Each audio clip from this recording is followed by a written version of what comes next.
Hello সবাইকে, চলে এসেছি তোমাদের কাছে আরেকটা নতুন ব্লগ নিয়ে। আমার এই ব্লগগুলো তোমাদের কেমন লাগছে তোমরা কিন্তু আমাকে জানাচ্ছ না। অবশ্যই কিন্তু একটা লাইক কমেন্ট করে জানিও যে আমার এই ব্লগগুলো তোমাদের কেমন লাগছে। যাই হোক, দিনটা শুরু করলাম ব্যস্ততার মধ্যে দিয়েই। সকালবেলায় গেলাম কাপড় জামাগুলো কাচতে, দিয়ে পরে এলাম। এসে পরে আজকে নতুন একটা রেসিপি তোমাদের দেখাবো, সেটা হচ্ছে রাঁধুনি দিয়ে রুই মাছের ঝোল।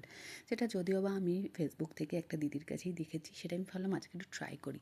কারণ আজকে সবারই শরীরটা তো সব ঘরেই এই অসুবিধাটা হচ্ছে, সর্দি কাশি লেগেই আছে, কেউ আর মুখে সেরকম স্বাদ পাচ্ছে না। তাই একটু হালকা পাতলা করেই খাবার রান্না করছি। যাই হোক, তাই জন্য আমি রুই মাছের আজকে ঝোল করব। আর আমার হাজব্যান্ডের অ্যালার্জিটা এতটা বেড়েছে যে ও এখন ডিম খাচ্ছেই না। তো রোজ দিনে আমাদের এখন মাছই হচ্ছে। যাই হোক, তাই আমাদের ঘরে রোজ আমি যদি দিও তাহলে রোজ মাছেরই হয়তো ভিডিও দেবো। আচ্ছা, এই রেসিপিটা করার জন্য সবারই ফার্স্টে দেখো সমস্ত কিছু আমি বেটে নিচ্ছি। তার কারণ পরিমাণটা যেহেতু অনেকটা কম, তাই মিক্সি মেশিনে এই পরিমাণটা বাটতে গেলে একদমই অসুবিধা হয়। সেজন্য আমি সমস্ত শিলনোড়ায় বেটে নিচ্ছি। প্রথমে আমি বেটে নিলাম আদা, তারপরে একটু জিরে, কাঁচা লঙ্কা, ওইটাও বেটে নিচ্ছি। এটাও বাটা হয়ে যাওয়ার পর আমি একটু বেটে নেবো পোস্ত বেটে নেওয়ার পর মেন যেটা হচ্ছে সেটা হচ্ছে রাঁধুনি, সেটাও আমি একটুখানি বেটে নেবো। একদমই অল্প অল্প, তোমরা তোমাদের পরিমাণ মতো, যেরকম তোমাদের মাছের পিস বা যতটা পরিমাণে তোমরা মাছটা করবে সেই পরিমাণে তোমরা জিনিসগুলো পরিমাণ মতো ভেবে নিতে পারো। তার কারণ আছে, আমার যেহেতু খুব কম পরিমাণ ছিল তাই আমি একদমই কম কম সমস্ত কিছুই দিয়েছি। আর সত্যি কথা বলতে আমি ওই দিদিটার কমেন্ট বক্সে গিয়ে, আমার যেহেতু সেভ করা আছে, আমি কমেন্ট বক্সে গিয়ে দিদিটার ওই জায়গাটা আমি বলে আসবো যে আমি ট্রাই করেছি আর খুবই ভালো টেস্ট হয়েছিল।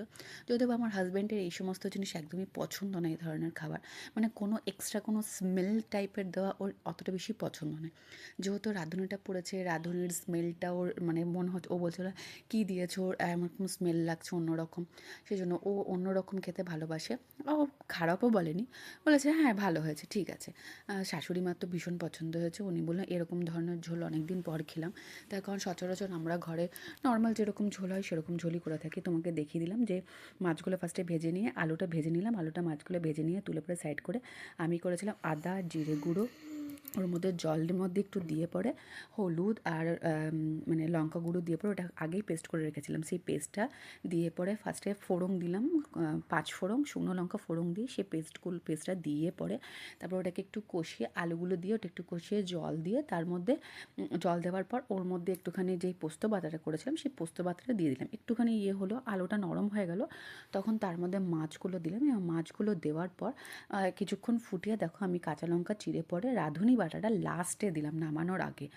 লাস্টে রাঁধুনি বাটাটা দিয়ে কিছুক্ষণ হালকা সময়ের জন্য একটু ফুটতে দিলাম। গরম মশলা আমি দিইনি, যেহেতু এক্সট্রা গরম মশলার গন্ধ আমি দিতে চাই না। দেখো লাস্টে নামানোর আগে একটুখানি ধনে পাতা দিলাম, ভালো করে আরেকবার মাছগুলো ডুবিয়ে দিলাম, ভালো করে হয়ে গেলো সেদ্ধ। দেখা হচ্ছে নেক্সট